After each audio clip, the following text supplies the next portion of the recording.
Taking a break from the shooter games. This is FIFA 15. Now it's all on the lowest quality settings and the lowest resolution, and I've locked the frame rate to 30, which usually helps with the stuttering, which I can say that it's now happening. So maybe try games just prior to this, but at the moment it's 20 frames per second, the average I'd say, and there's a lot of stuttering at the moment. During the cutscenes that frame rate goes down quite a lot, but that's not the point of concern here. There's just too much stuttering to make this game any playable. Right, so unfortunately FIFA 15 is not a pass. You see what I did there.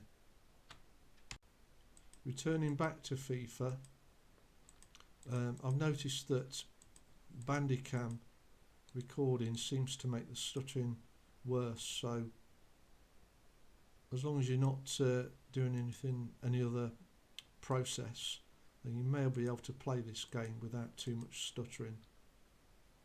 Right, so that's FIFA 15. On to the first racing game.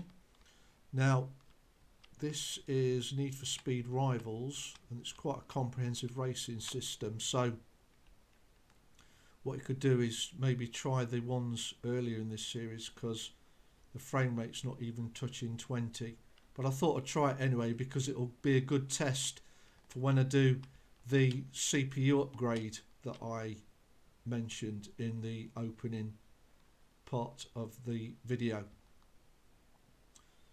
I mean, it plays, but the controls are just too sluggish. So that's Need for Speed Rivals. Watch this space. This is Quake 4. I've got it on the medium quality preset, and I've nudged the resolution down quite a lot. Now if you haven't played this game, it still stands up even today. It's based on a Doom 3 engine, Doom 3 being by id Software, but they actually rolled the development of this game out to another outside party. But it still stands up even now. That rate does go down considerably when we move into this sort of open area, so maybe start adjusting those graphical settings accordingly. So that's Quake 4. Next up is Fortnite. Now, not on this outdoor area with no other characters on the screen from what I can see. We're averaging, I'd say, late teens, mid-20s frames per second, which unfortunately on a game like this is just not going to be that playable. I mean, it works, but ideally you want a lot more than that. So try it out and see if it works for you. Okay, so that's Fortnite. Oh, there's a firefight going on. Just get this. Mid-20s. So, as I say, it's entirely up to you if you want to try it out. So that's Fortnite. On to a classic esports title, Rocket League. Now we're getting just over 20, nudging occasionally mid-20s frames per second, which is fine on this sort of game. I think there's a few other settings I could change to get that rate up a little bit better, but you can safely say that Rocket League is playable on this system. There doesn't seem to be any stuttering, which is just fine. Right, so that's Rocket League. On to Valorant. Now with just a few teammates moving on the screen, we're getting late 20s, almost pushing 30. So that Bandicam recorder, I think this game will get onto 30s. I've got it on the highest resolution, but all the quality settings are set to low. So I'll try and get a firefight going.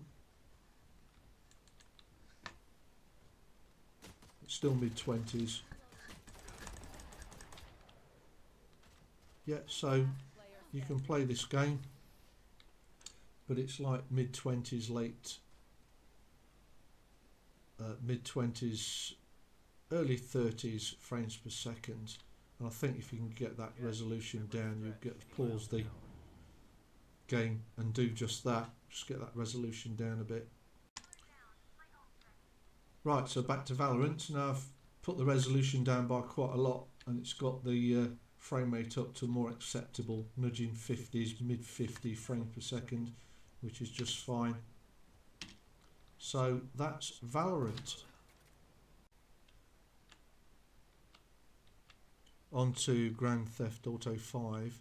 Now, to get this game at a playable frame rate, I've got the resolution onto the second up from the lowest, and I've put it on the lowest resolution scale, so you either have it not looking too good but relatively decent frame rates, or have the frame rate down but looking slightly better, if that makes sense. So we're getting low 30s to mid 30s at the moment.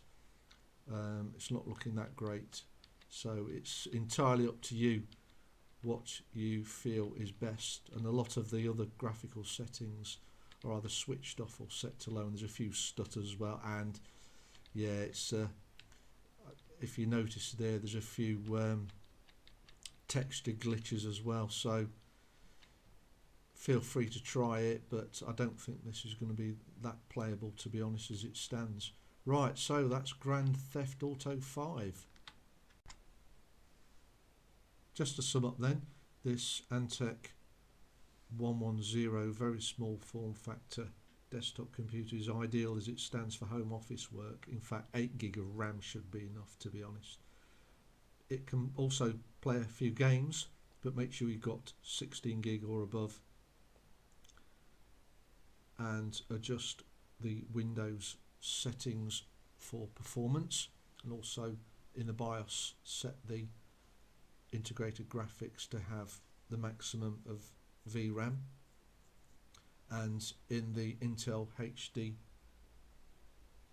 graphic app set the performance mode in place rather than quality, which should help things. Now, it will play a few games, but on ones such as Grand Theft Auto it's going to struggle. Won't play Apex Legends at playable frame rates. So the next step is to upgrade that CPU to an i5 4590S, and then I'll do that in another video. Thanks for watching. Don't forget to subscribe. If you've got any questions about this system, just drop me a message in the comments.